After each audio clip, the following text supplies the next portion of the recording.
Halo rebahaner, gimana kabar kalian? Sudahkah kalian disuruh makan oleh ayang kalian? Kalau belum, gak usah makan ya. Oke, kembali lagi bersama saya di Babang Komon di sini ya.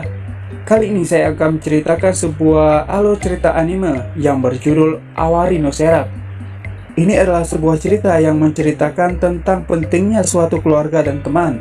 Anime ini diperan oleh pemeran utamanya yang bernama Yui, atau lebih tepatnya Yuichiro Hyakuya, dan pemeran kedua yang bernama Mika, atau lebih tepatnya Mikaela Hyakuya. Pada suatu hari di negara Jepang, dan menikmati hidup mereka masing-masing, mendadak satu persatu masyarakat jatuh sambil memegangi leher mereka dan mati begitu saja. Ternyata mereka diserang oleh sebuah virus yang tidak dapat diprediksi sedikit pun, dan para masyarakat perlahan satu persatu berjatuhan sehingga sebagian besar setengah masyarakat jatuh tak sadarkan diri dan meninggal. Namun yang anehnya, virus ini tidak dapat membunuh anak-anak dari usia 14 tahun ke bawah. Anak-anak seusia tersebut tidak dapat terkena dampak dari virus tersebut. Dari beberapa anak tersebut, tampak beberapa anak yang terkejut melihat para masyarakat sekelilingnya, atau lebih tepatnya, para orang dewasa di sekeliling mereka pada jatuhan dan tidak sadarkan diri. Ya, anak-anak itu bernama Yu dan Mika, serta para adik-adiknya yang lain. Mereka berlari tergesa-gesa menuju ke tempat panti asuhan tempat mereka diasuh. Karena mereka adalah anak yang dilantarkan oleh keluarga mereka, jadi mereka diasuh di panti tersebut. Ketika mereka naik tangga dan membuka pintu, mereka terkejut melihat ibu asuh mereka tergeletak dan tak bernyawa karena terkena virus tersebut. Beberapa saat setelah itu, terdengar suara dari suatu loudspeaker di rumah mereka yang mengumumkan bahwa tempat masyarakat yang terkena virus tersebut akan segera diambil alih oleh vampir. Kemudian, dua orang vampir datang menghampiri mereka di tempat panti tersebut. Anak-anak tersebut masih syok karena kehilangan sang ibu asuh. Lalu mereka menurut saja ketika dibawa langsung oleh para vampir tersebut. Mereka membawa puluhan bahkan ratusan anak-anak yang terlantar di kota yang baru saja meninggalkan banyak tubuh mayat itu menuju ke kediaman para vampir. Di tempat tersebut, anak-anak diadopsi oleh semua vampir dan mereka dijuluki sebagai ternak. Ya, penghasilan darah bagi para vampir tersebut. Aduh, kejam sekali. Yu, Mika, dan adik-adiknya juga hidup di kota lusuh para vampir tersebut. Mereka berusaha bertahan hidup dengan cara mendonorkan darah mereka kepada para vampir. Dan imbalannya adalah suatu makanan yang tidak berasa untuk para ternak tersebut, serta keselamatan bagi para anak-anak yang hidup di situ. Yu merasa kesal dengan hidup di antara para iblis monster itu. Lalu ia pun berdebat dengan Mika di situ, membicarakan para vampir sebagai iblis dan berencana untuk meninggalkan tempat tersebut lalu menghabisinya.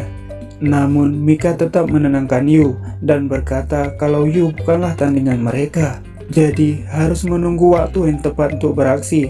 Yu yang keras kepala tersebut pun tersulut emosi dan pergi dengan kesal menuju rumah mereka. Di rumah lusuh itu, Yu, Mika, dan adik-adiknya yang lain hidup berdampingan.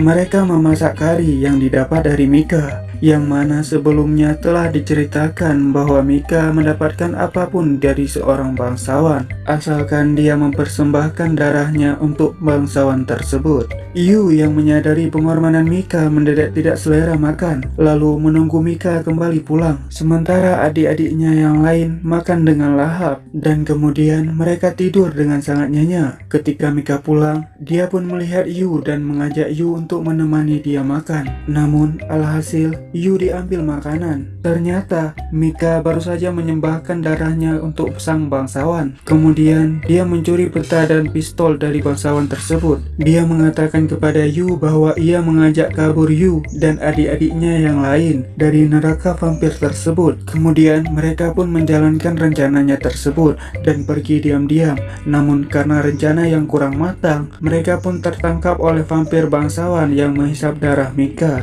Dan tanpa lama lama-lama, bangsawan tersebut mencakar para adik-adiknya Mika sehingga tewas. Kemudian Mika yang emosi berusaha menodongkan pistol ke kepala si vampir. Namun vampir itu gesit, tangan Mika pun terpotong karena cakaran vampir bangsawan tersebut. Tanpa lama-lama, Yu pun bergegas menuju sisi samping bangsawan yang sedang menghekik Mika dan menembakkan pistol ke kepalanya, dan terkena kepala bangsawan itu lalu dia pingsan. Kemudian Yu mengangkat dan menyeret Mika yang kaki dan tangannya sudah terputus, kemudian membawanya perlahan. Namun Mika berontak menyuruh Yu agar Yu kabur secepatnya, setidaknya Yu harus selamat, jangan sampai bernasib seperti Mika dan adik-adiknya yang lain. Yu sempat keras kepala, namun akhirnya dia menuruti Mika dan lari meskipun dia sakit hati dan masih trauma dengan pemandangan di depannya tadi. Keluarganya dibunuh massal di tempat tersebut di depan mata.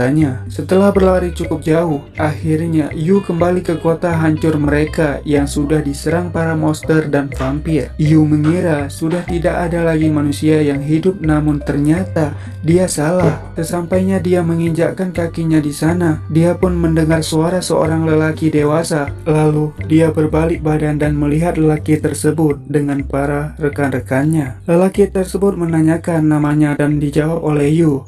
Lalu menyadari bahwa anak tersebut adalah satu-satunya yang selamat dari marga yang dia sebutkan. Lalu laki-laki itu memperkenalkan diri dan menjawab namanya adalah Guren. Dia mengajak Yu yang sudah tersulut emosi dan dendam untuk membunuh para vampir kaparat tersebut untuk bergabung dengannya di tim pembasmi iblis, dan dia akan mendidik sepenuhnya. Yu awalnya menolak, namun mengingat insiden yang baru menimpanya, Yu pun akhirnya menyetujuinya. Di sisi lain, ternyata Mika yang sudah diambang kematian. Kemudian datanglah para vampir bangsawan dan moyang lainnya. Nama moyang vampir wanita tersebut adalah Krul. Dia menyukai anak kecil yang bernama Mika tersebut dan kemudian menjadikan Mika sebagai vampir agar jadi peliharaannya dengan memberikan darahnya untuk diminum oleh Mika. Selang beberapa tahun kemudian, 4 tahun berlalu. Di kota Jepang yang rusak akibat monster 4 tahun yang lalu, Yu memulai hidup baru dan bersekolah menjalankan aktivitas anak dan remaja pada umumnya.